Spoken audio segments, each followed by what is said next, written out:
जगन्नाथपुरी में क्यों खाए जाते हैं एकादशी पर चावल? जाने इसके पीछे का पूरा कारण।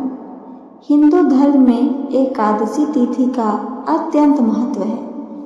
इस दिन व्रत रखा जाता है और चावल खाने की मनाही होती है, लेकिन जगन्नाथपुरी में एकादशी के दिन चावल खाने की परंपरा है। आइए जानते हैं इसके पीछे का कारण। जहां एक ओर सभी मंदिरों और यहाँ तक कि घरों में भी एकादशी के दिन चावल बनाना या खाना वर्जित माना जाता है, वहीं जगन्नाथपुरी एकादशी अपने आप में एक रहस्य है, क्योंकि जगन्नाथपुरी में एकादशी के दिन चावल खाने की विशेष परंपरा है। जगन्नाथपुरी में एकादशी उल्टी लटकी हुई है, यानी कि यहाँ अन्य स्थानों से विपरीत एकादशी के दिन चावल खाने का खास महत्व है। तो चलिए आगे जानते हैं हम इसके बारे में विस्तार से। एकादशी तिथि को लेकर यह माना जाता है कि व्यक्ति ने एकादशी का व्रत रखा हो या ना रखा हो, लेकिन उसे एकादशी वाले दिन चावल ग्रहण नहीं करना चाहिए। इसके पीछे की मान्यता यह है कि जो भी व्यक्ति एकादशी के दिन चावल खाता है, उसे रेंगने वाले कीड़े की योनि में अगला जन्म मिलता है।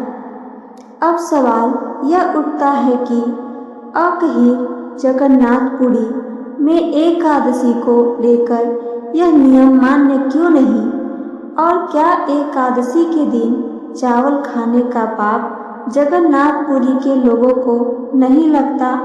तो बता दें कि सिर्फ एकादशी के दिन चावल खाना ही नहीं, बल्कि हर व्रत में चावल खाना यहाँ की परंपरा और मान्य है। इसके पीछे एक पौराणिक कथा, जिसके अनुसार एक बार ब्रह्मदेव स्वयं जगन्नाथपुरी भगवान जगन्नाथ का महाप्रसाद खाने की इच्छा से वहां पहुंचे, लेकिन तब तक महाप्रसाद समाप्त हो चुका था। मात्र एक पत्तल में थोड़े से चावल के दाने थे, जिसे एक कुत्ता चाट चाट कर खा रहा था।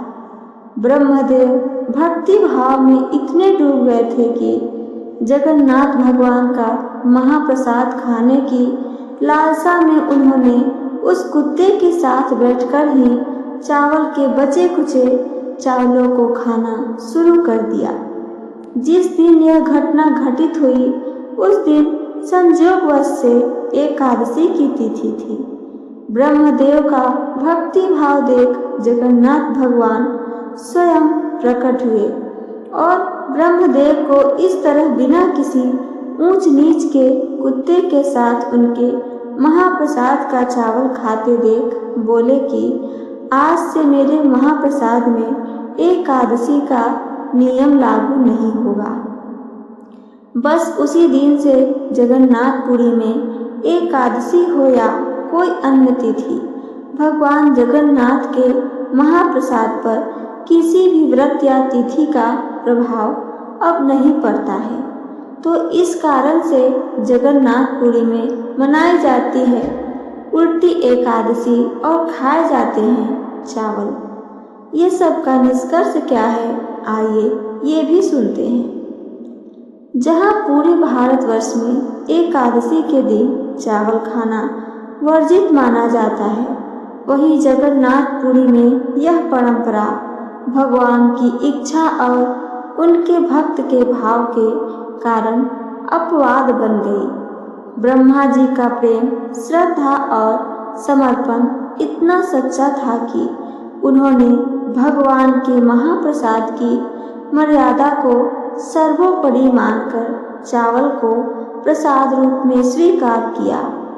उस अवस्था में जब वह एक कुत्ते द्वारा जूठा किया जा चुका था, भगवान जगन्नाथ ने इसी भक्ति को देखकर घोषणा की कि उनके महाप्रसाद पर कोई भी व्रत या तिथि का नियम लागू अब से नहीं होगा।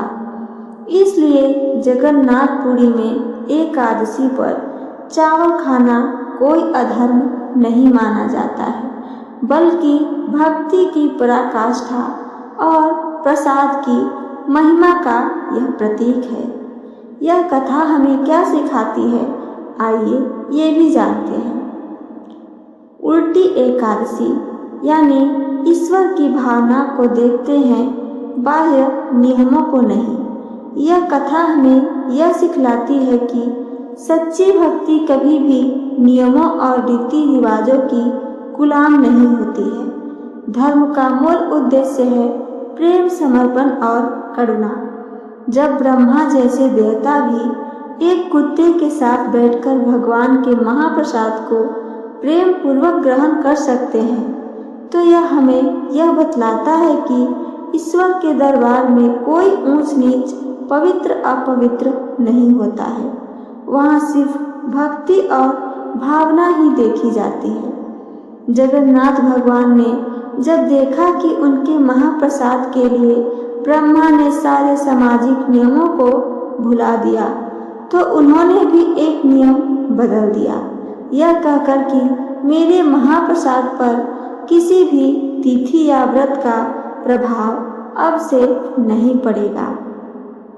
इसलिए जगन्नाथपुरी की एकादशी, जिसे उल्टी एकादशी कहा जाता है, हमें यह संदेश देती है कि ईश्वर के लिए भावनाओं की शुद्धता ही सबसे बड़ा नियम होती है।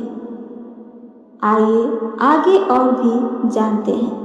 जब नियमों की कठोरता भक्त के प्रेम को रोकने लगे, तब भगवान स्वयं उन नियमों को तोड़ देते हैं।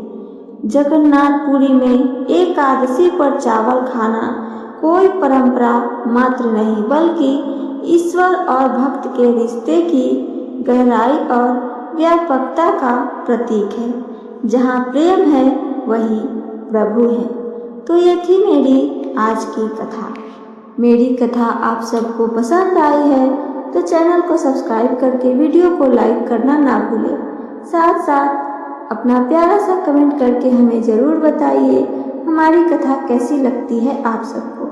सुनने के लिए धन्यवाद दोस्तों। जय श्री हरि, राधे राधे।